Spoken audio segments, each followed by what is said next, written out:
Good morning guys. Ang tawag sa gagawin namin na yun ay tinatawag namin panglabay. Ang ganitong paraan ng panghuli ng isda ay napakatagal nang ginagamit dito sa amin. Panahon pa na dilayag pa yung mga bangka, wala pang dimotor. Ang panghuli namin ngayon ay mayroong 300 plus na kawil. Tapos yung pain namin ay kombinasyon ng pusit saka yung tamban na isda.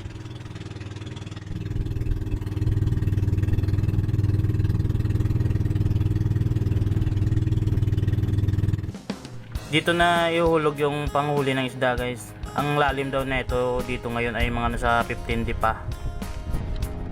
Subok lang sa lugar na to kung may maraming isda guys. Tapos pag wala mamaya konti ang huli, lilipat kami ng pwesto. Ilalatag na namin yung labay guys. Tawag namin sa paglatag na ganito ay tindi.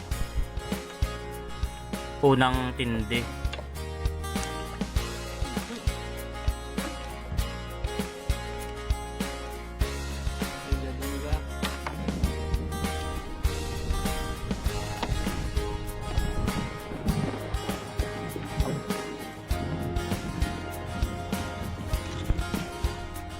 Pagkatapos na ilatag guys, ito maghihiwa uli ng panibagong pain. Para pag inangat na mamaya yung unang tindi, palit pain kaagad yun. Para pagkatapos nun hulog naman. Siguro mga approximately mga 15 minutes. Tapos nang makahiwa ng mga pamain at ito, inaangat na guys yung unang tindi. Tapos yung mga walang pain na kawil ay yun, nilalagyan ng panibagong pain.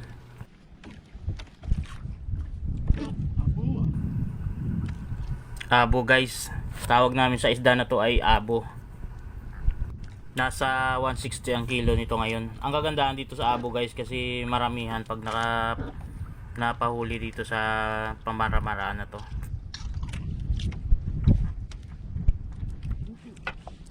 Kita din ang abo. Na.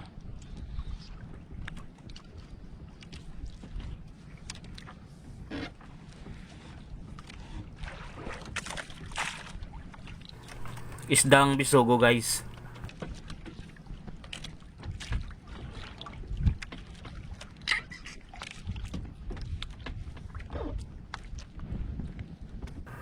Isdang bisogo saka mga asuos guys ang pinaka-common na nahuli sa ganitong paraan.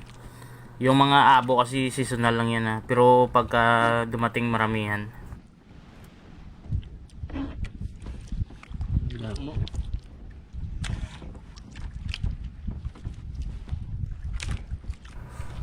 Eto upos-upos naman to guys. Isdang upos-upos.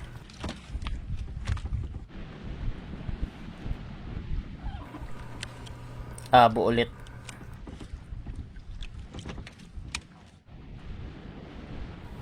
Eto guys, isdang asuos.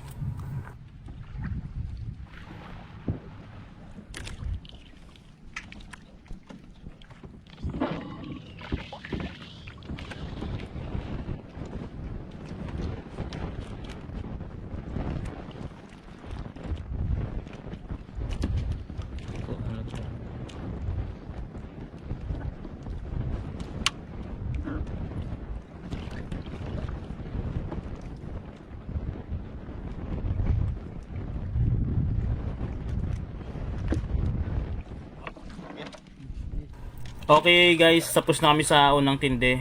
Eto hinuhulog na yung pangalawang tindi. Sunod-sunod lang yan guys eh.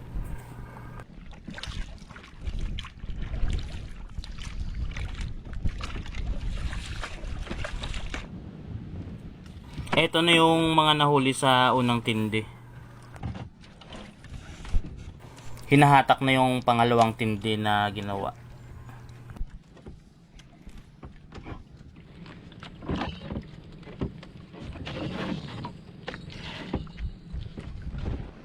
Mga isdang abo guys, sunod-sunod.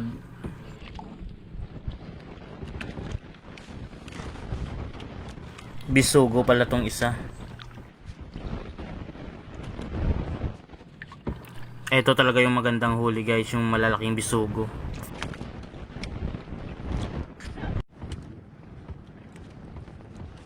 Kulang ang binirahan.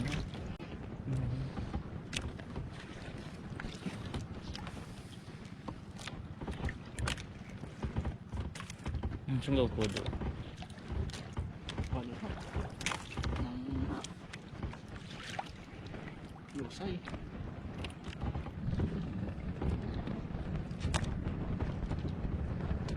Tirahan. Bago.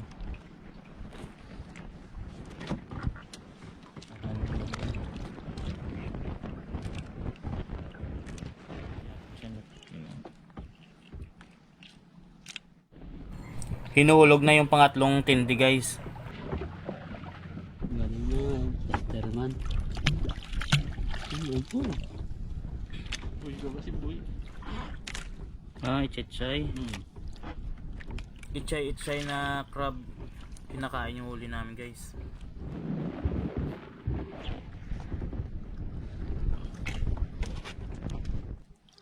Simula kanina hindi pa pala kami nakalipat ng pwesto guys, dahil dito medyo okay na yung huli sa ganitong area.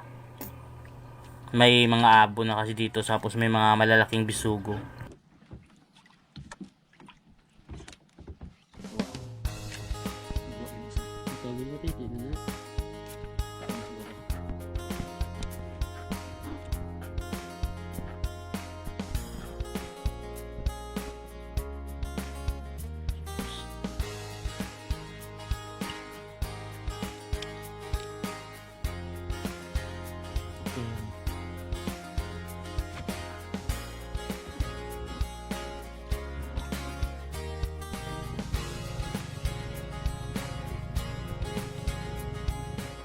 Matapos nang maiangat kanina lahat at nalagyan na ng panibagong pain, at ito ngayon hinulog na guys yung ika-4 na tindi na gagawin.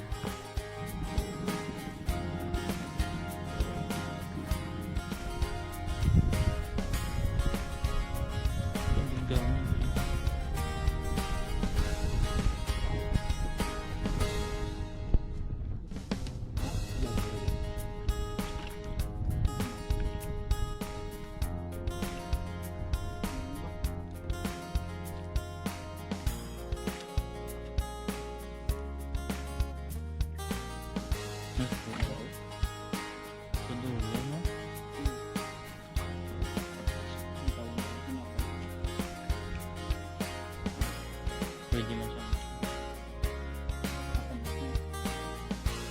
Masabay yun eh. Yeah. Masabay yun, malimpas. Bago ako no?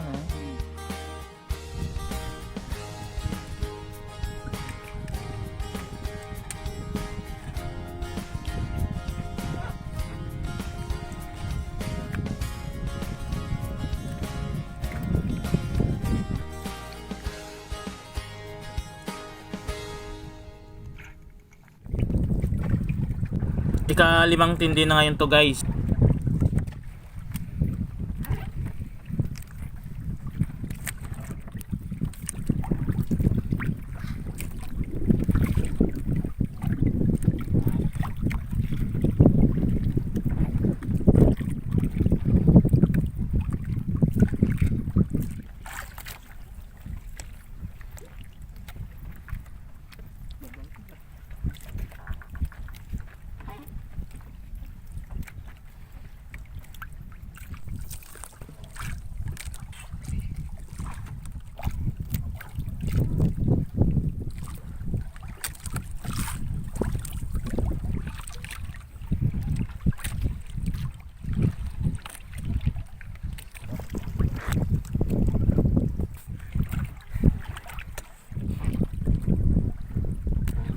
Nipa guys, malabano siya tatawag nila dito sa Tagalog.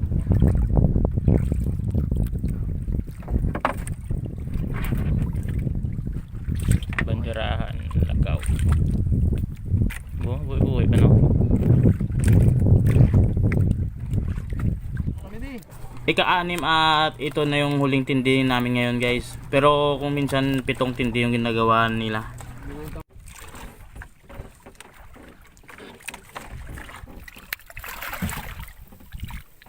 Nice, gapo yun.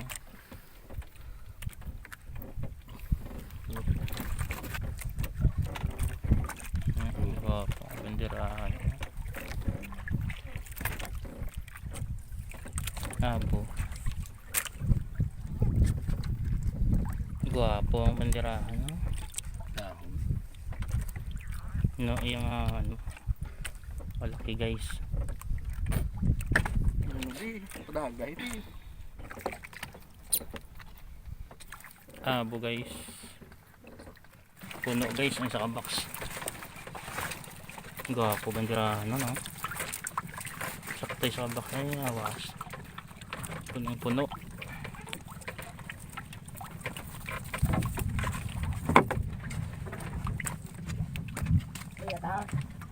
Ah, hindi.